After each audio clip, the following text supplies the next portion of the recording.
તો hello guys, good morning. ના, good morning તો નહીં, આપણે શું કહીએ, જય શ્રી કૃષ્ણ. તો મારું અહીંયા આગળ જય શ્રી કૃષ્ણ થઈ ગયું છે. જય શ્રી કૃષ્ણ એટલે મોર્નિંગ થઈ ગયું છે મારું. બટ એકચ્યુઅલીમાં બપોરના 12 વાગ્યા છે. કેમ કે હું શું એક્ઝામ્સ ચાલે છે ને, તો વચ્ચે વચ્ચે આપણને એક આમ પ્રિપેરેશન લીવ હોય, જેમાં અમે ભણીએ તો નહીં બટ લેટ તો ઉઠીએ.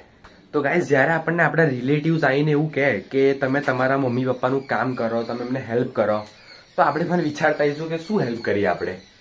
તો હું તમને એવું કહેવા માગું છું કે કશી એમ બહુ મોટી હેલ્પ નહીં કરવાની. એ કંઈ મોટી હેલ્પ માંગતા પણ નથી.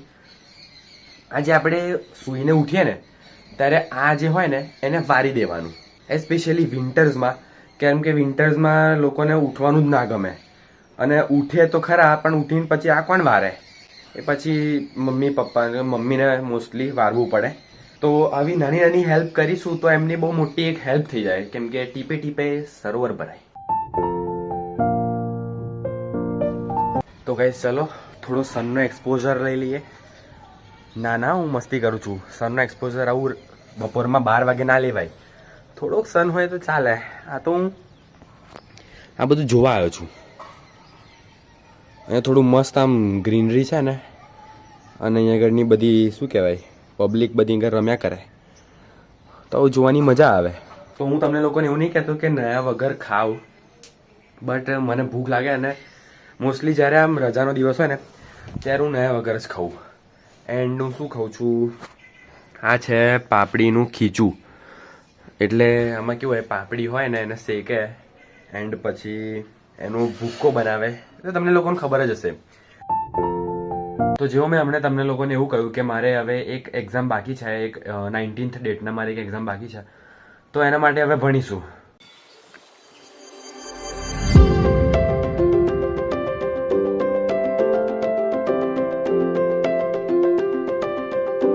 ભણવા બેઠો, બટ અત્યારે મને એવું થાય છે કે આ કંટાળો ચડે જ મને. પણ હવે એક્ઝામ તો છે ને, એટલે ભણવું પડશે. ચલો.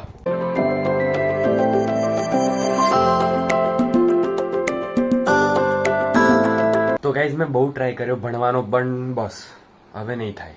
આપણે એવું જોયું કે માણસ અગર લેટ ઉઠે ને તો એનો દિવસ બહુ સ્લો જાય.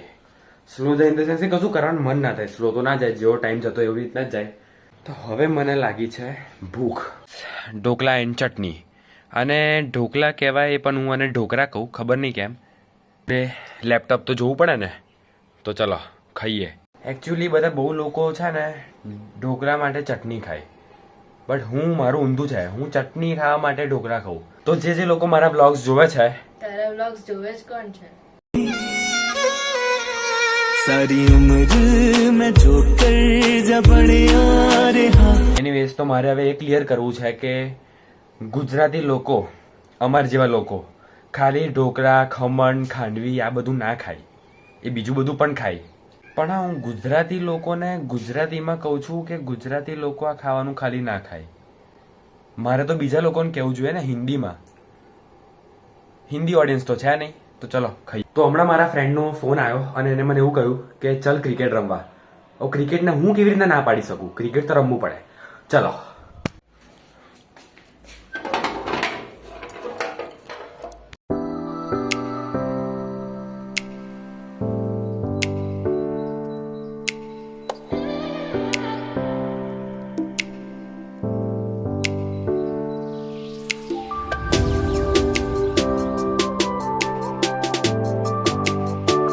જો રમવા તો હું ક્રિકેટ નીકળ્યો હતો, પણ થયું એવું પેલા બસ યાર હું બોલતો નહીં યાર. તો તમે એવું વિચારતા હશો કે હું ક્રિકેટ રમવા કેમ ના ગયો. તો હું ક્રિકેટ રમવા ગયો હતો, પણ એમાં શું થયું કે રમવાની જગ્યા જ નહીં. બધાએ ગાડી પાર્ક કરી દીધી હતી ત્યાં. તો જરૂર ટાઈમપાસ કેમ ન કરું? હા, બધા જોવે છે મને, એ તો જોવે નહીં.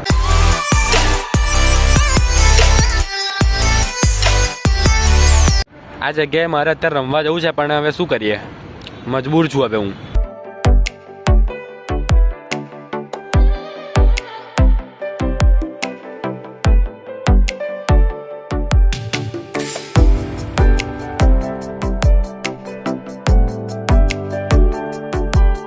ખાવાનું આવી ગયું છે. Tornado and momos. ગાઈસ બહુ મજા આવી ગઈ છે. અહીં આગળ લાઇટો ગતી રહી છે એન્ડ કોઈને ખબર નહીં પડે કે હું શું ઉતારું છું શું નહીં.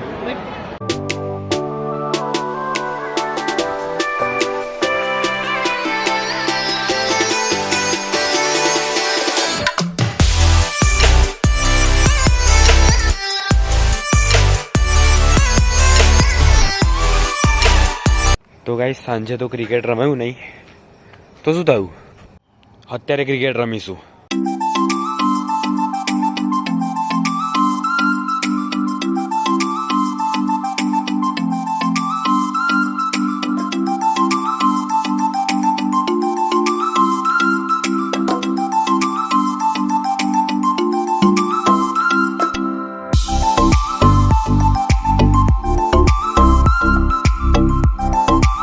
તો બસ આજનો વ્લોગ અહીંયા પતાવું છું. આઈ હોપ તમને આ વ્લોગ ગમ્યો હોય અને તમને ગમ્યો હોય તો બીજા વ્લોગ્સ માટે રાહ જોજો. Stay tuned.